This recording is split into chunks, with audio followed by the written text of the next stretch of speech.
Okay, Shalom Ubracha. We have a question that popped up. Somebody who's trying to get up for Chatzot. And initially, when people, first of all, what is Chatzot? There might be people who don't know what Chatzot exactly is. Chatzot means, translation, midnight. Midnight meaning not the 12 o'clock on the watch, but it's called halachic midnight. It's calculated, there's various calculations. Rabbi Nachman puts down his foot. This is probably the one place where he puts down his foot in halacha, and he sides with the opinion that holds that halachic midnight is 6 full 60-minute hours after sunset, after Tzete Kochavim, wherever you are, you count 6 hours. At that point, it's considered the technical midpoint of midnight, which means what? It's a breaking point of an abundance of compassion and yearning and connection to God in all the worlds. That's the greatness of midnight. It's a gift. It was established with the leaving of Egypt at midnight, and also last week's parasha, Avram Avinu ran after the four kings up to Chatzot in order for that salvation to take place at the midnight for the Egyptian redemption. But that serves a point for all Jewish people throughout history that a time for divine favor and compassion is midnight. So that means getting up at midnight, doing devotions which bring a person to the maximum capacity closest to Hashem. One of the big things is what's instituted by the Arizal. It's called Tikkun Chatzot. Tikkun Chatzot is on a simple level dirges over mourning the destruction of the temple, over the exile, over the death of tzaddikim, and then yearning to reconnect. That's the main devotion to be done. But also it's reserved for a time for Torah study. The Rambam says, for example, quoting the Gemara, that the nights were created for Torah study. Hashem created night for people to learn Torah. So the Kaf HaChaim writes, this applies specifically and especially after midnight. In these winter nights, which are long, the Hasidic teachings, specifically one big Rebbe, Rav Pinchas of Koretz, he would call these winter nights the Gildene Nacht, the golden nights, because they're so long, they afford you quality time in your day for serving Hashem. But this is especially true of those first 2 hours after midnight. So let's say midnight is 11:05 p.m. That can happen now in the winter. It gets that early. 11 o'clock, 11:05. So it goes till 12:05, 1:05. To be up in those 2 hours is like the biggest jackpot. Rav Nosson, his son, Rav Yitzchak, lived in a village close to Breslev called Tulchin. And he was telling his father that there's someone here, a special man, and people come to him for blessings, and whatever he says comes true. So Rav Nosson told his son, I want you to find out what he's doing. So Rav Yitzchak wrote back to his father, he does this, he does that, he does all these things. He says, no, it's that can't be it. So then he said to his father, he gets up at midnight. Rav Nosson said, that's it. That's it. The power of Chatzot Laila, getting up at midnight, affords, like what Rabbi Nachman says in the Likutei Moharan, it's the power of a pidyon, of a redemption. So it's a big thing. It's a big thing if a person can get up at midnight. Anyone who's tasted it can attest that there's no greater Gan Eden in their lifetime experience on a daily normal basis like that experience of getting up at midnight and doing personal devotions to Hashem. If it's Tikkun Chatzot, if it's Hitbodedut, if it's learning intense Torah study, Chasidut, Kabbalah, whatever you're holding at, even Gemara, Mishnah, but being involved in Avodat Hashem after midnight is something phenomenal, okay? Because of its greatness, there are tremendous obstacles, crazy obstacles. One of the biggest obstacles, believe it or not, is being able to find a balance between getting enough sleep and getting up at midnight. This, for most people, is the craziest thing. Because what is getting up at Chatzot? You're actually breaking your sleep. Because, a normal person is expected to sleep 8 hours. If he can push it, 6 hours. With tzaddikim, they can do even less than 6 hours. Today, people also function on less than 6 hours because they're always taking coffee or all types of medications to make them awake, right? To keep them alive and energized, right? But normally, a person should be getting 8 hours. So it's impossible for a person, to daven mincha and mariv and then go to sleep and get those 6-8 hours before midnight, because midnight is after 6 hours. So whatever you're doing, you're breaking your sleep. Especially if you're a family, a father with kids and everything, and you have to do this and that, and all types of errands, and there's bar mitzvahs and weddings and shopping, and your wife needs you to do something and this and this and that. So you have all these obstacles in getting up and then going to sleep with enough time to wake up. It's very difficult. Nonetheless, the main challenge continues to be sleep. What do you do? How do I make a balance between getting enough to sleep and getting up at midnight? Some people will say, chatzot is not for me because I'm a sleeper. So what do? You have to daven. You have to daven for that. Rav Nosson wrote a beautiful, beautiful prayer for getting up at midnight. It's prayer, I think it's Pach 88 in Likutei Tfilot, if I'm correct, or 85 or 88 in Likutei Tfilot, the 50th gate. In the edition, the BRI 7-volume edition, it's the orange one. You have the prayer 85 or 88, a short prayer, 2 paragraphs in the standard edition of Likutei Tfilot, to ask Hashem to help you get up. Okay? Another big obstacle, by the way, from getting up is what you eat, when you eat, how you eat, of course, but it's mainly when and what you eat that makes you so heavy to get up. If you know that the eating, and most people it is that, because the food we eat today, all the garbage food we eat today makes the body even heavier than normal. But still, if you control when you stop eating and also how much you eat and what you're eating, that can also be a big benefit to getting up at midnight, B'ezrat Hashem. And knowing that's an obstacle, you have what to daven about also, if that's the case, on the eating part. So that's a big thing of helping to break the sleep is when you eat.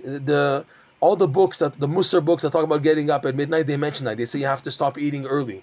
There was a Breslover in Uman. His name was Rav Mendel Litvak. He was originally from Lithuania, and he, as a bachor, he came to Breslov, to Uman, and he started getting up at midnight. So once he was invited to eat soup right after Mariv, or even before Mariv. So Breslover said, "You want to come to have some soup?"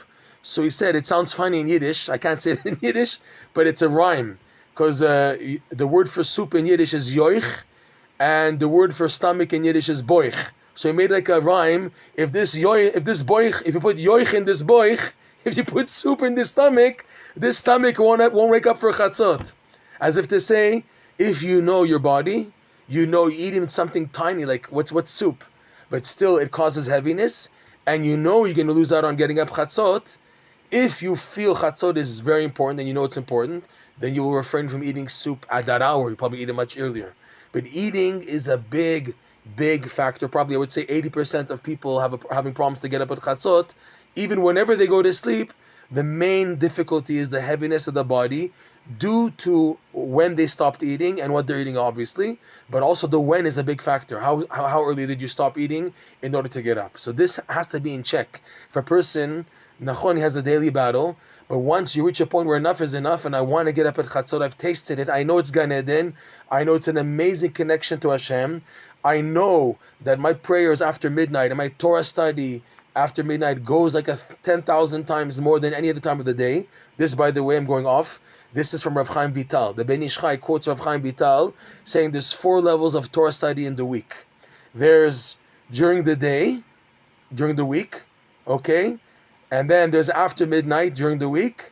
And then there's Shabbat day. And then there's Shabbat after midnight.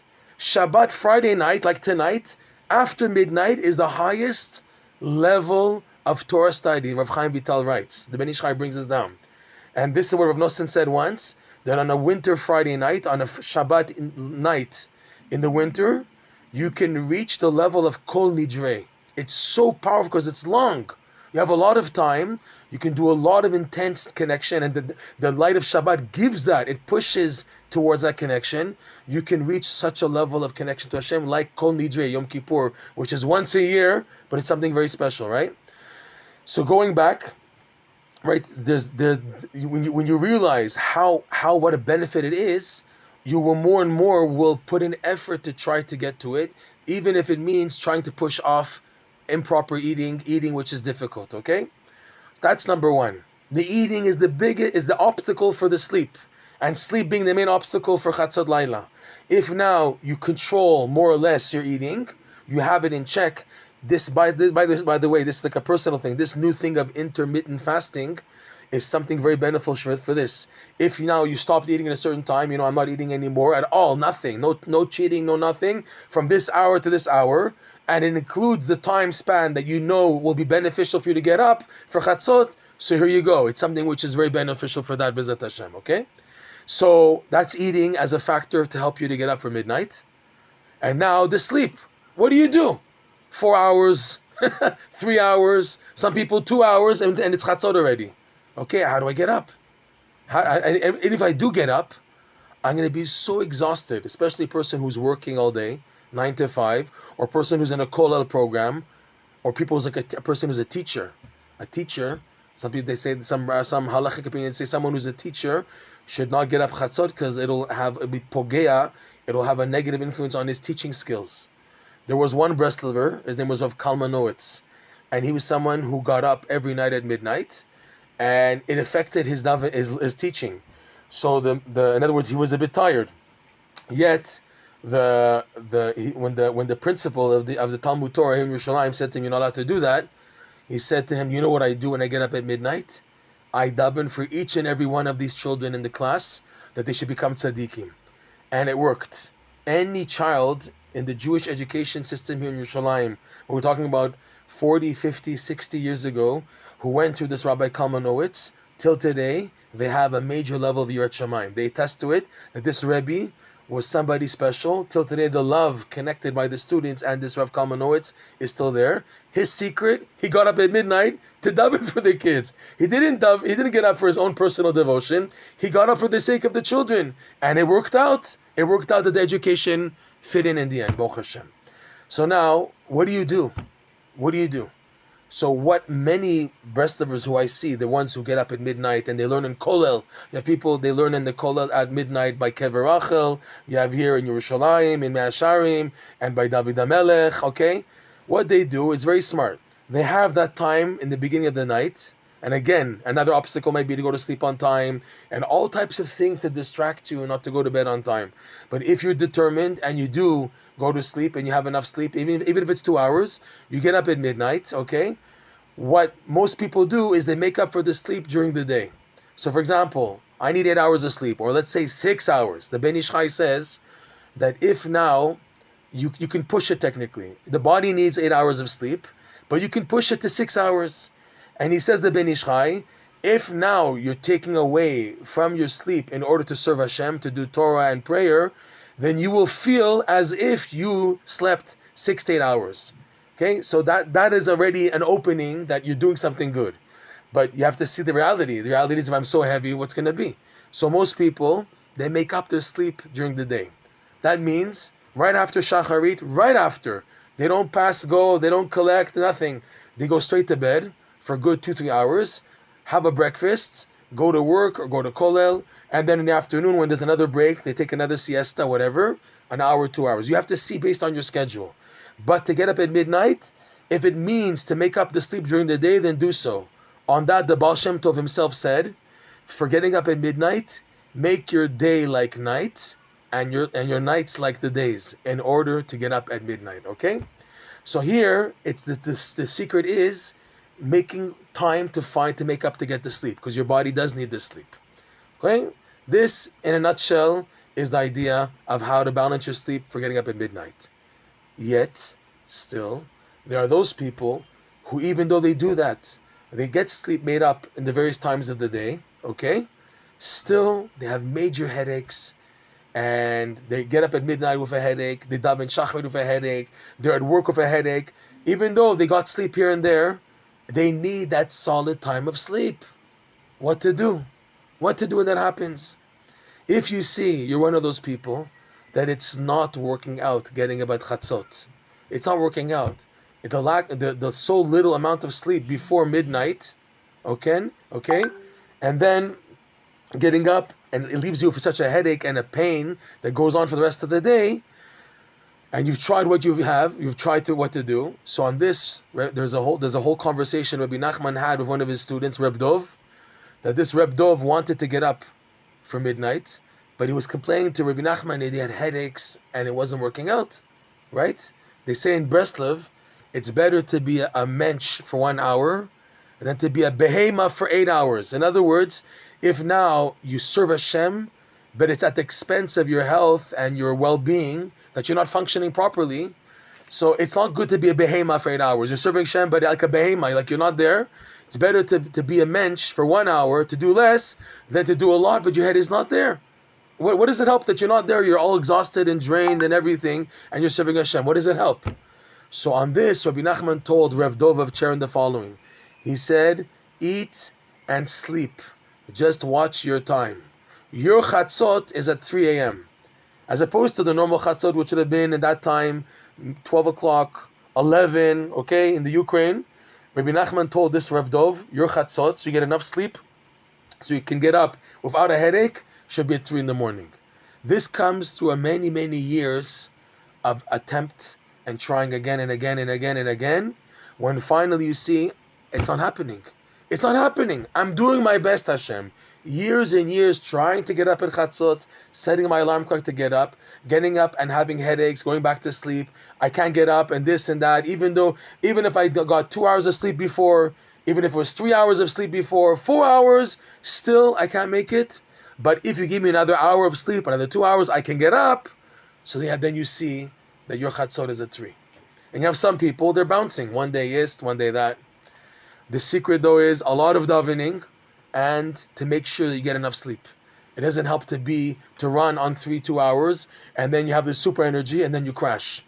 It happens, many people who discover Avodat Hashem, that they get a big zap from heaven. So they have this supernatural ability.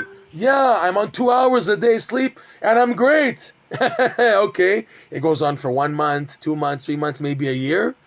And then you see a year or two later, the guy dropped and he dropped even everything. Forget about even trying to get up chatzot. Like he gave up on it already. No more chatzot, not even nets anymore. They fell totally. They crashed totally. What happened? You were always this and this and that. Yeah, but it wasn't you. It was a gift from heaven. So what does that mean? Person has to know who he really is, and from that point to work on building himself up. It'll take time, fine, yes, but eventually you will get there. The opening and the handles will get there. So in a nutshell, a person has to, yes, balance between sleep and serving Hashem, especially getting up at midnight. If he knows that it's not working out, the Ben Ish Chai's promise of sleeping less than 4 hours, 6 hours, less than 6 hours, it's not happening, I can't do it. So then you have no choice but to make up your sleep. If it's in the middle of the day, if it's in the morning, but yes, to make up so you get enough sleep. B'ezrat Hashem, we should use these winter nights to get up at midnight, because again, if you've tasted it, you know there's nothing greater than that. There's nothing greater than getting up at Chatzot, and at that time doing your devotions. The feeling in this world that closest is unparalleled to anything else, and all the more so on a Friday night chatzot. If you have that merit. Most people it's very hard because you stuff yourself on the Friday night meal, you go to bed a bit later, there's the other mitzvot of the night to do, and you're stuck. Okay, so most people, the best is to get up as early as you can, as early as possible, B'ezrat Hashem. But this in a nutshell is the advice. Also quality eating, quantity eating, when you eat. That has a big factor on your sleeping.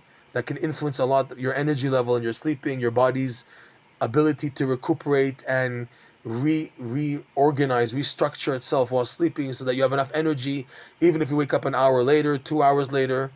And above all, to keep on davening that prayer in Likutei Tefillah, that again, or 85 or 88. You can take a look. I have a feeling it's 88. That B'ezrat Hashem, we should be zocheh to get up at Chatzot and appreciate it, and have energy to properly serve Hashem, B'ezrat Hashem. Shabbat Shalom, and thank you for joining. Kol Tuv.